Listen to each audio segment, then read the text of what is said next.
Eclampsia kigambo ky'oyinza okuyita ekipya mu matu ga bannayuganda wabula nga mu basawo naddala abazaalisa embeera eno ya bulijjo mu bakyala b'embuto.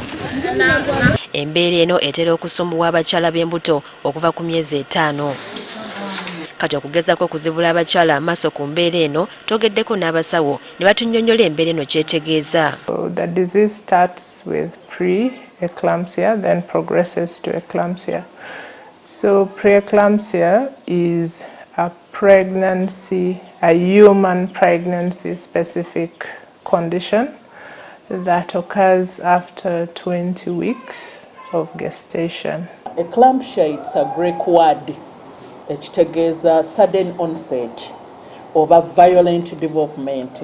Tulaba nti ekintu kyonna ekiri mu violence tekiba kirungi. Eclampsia oyinza okugyefaananyirizaako pressure etawaanya abakyala b'embuto kyokka bakugu bagamba nti kino kyawukanira ddala ku pressure eya bulijjo anti etabangula ebitundu by'omunda nga singa omukyala batayanguyiddwa mu ddakiika 3 gokka omwana alina okuba ng'aggiddwa mu lubuto. Because damage to the kidney, and when the kidney is not fine, we start noticing some leakage, and one of the leakages is the protein in urine. Liver, brain, kidneys, lungs, ne heart, omutima. Ate tulaba nti pre-eclampsia fact being pressure eba erinnye etajetenga nnyo omutima. Kati tujja kulaba obubonero bwayo nti ezo zonna organs zetwogeddeko enkulu mweziri. Ekyennaku embeera eno teruma kyokka okugitegeera obulungi wabawo obubonero kw'olabira n'engeri gye weewuliramu. Pressure kulinnya maama ono ajja kuba agiwulira. Osobola okuwulira entunnunsi nga zikuba, omutwe nga gukuluma, ebiseera ebisinga baba bazimbye ebigere. Ojja kuba olumu omutwe ogwo gw'olutentezi nti ne bw'omira strong pain killer tegugenda kuvaawo.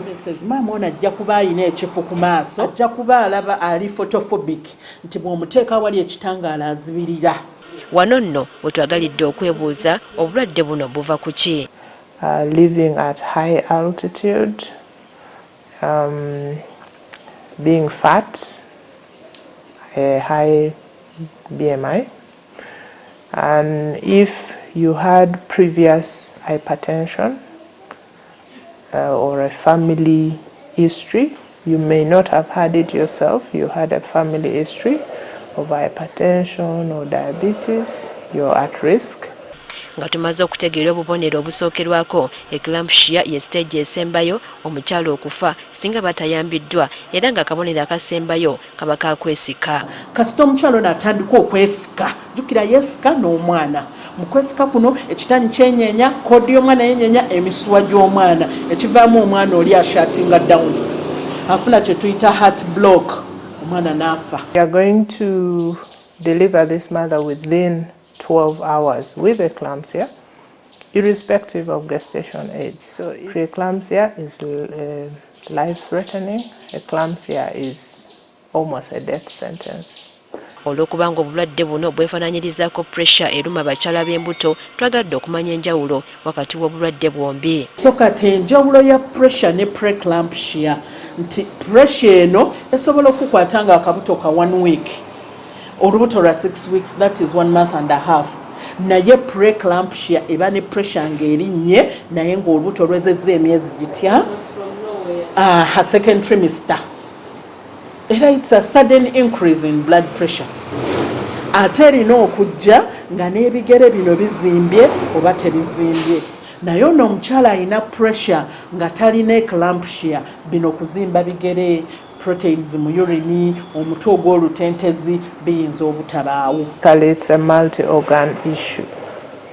The convulsion comes because there is edema in the head, so that's how a woman convulses.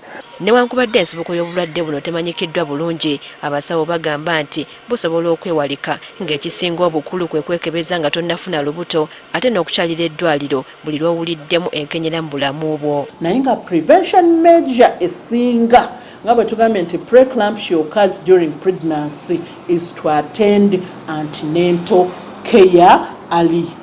olw'okubanga omwana ali mu lubuto yaba aviiriddeko mubiri okukyankalana. Abasawo bagamba nti olumala okufuluma buli kimu kidda mu nteeko, wabula ne bajjukiza abakyala obutegayaalirira nga bafunye embuto kubanga kati biviirako abakyala okufiira mu ssanya bingi nnyo. Priska Namulema agafeeyo ku Spark TV.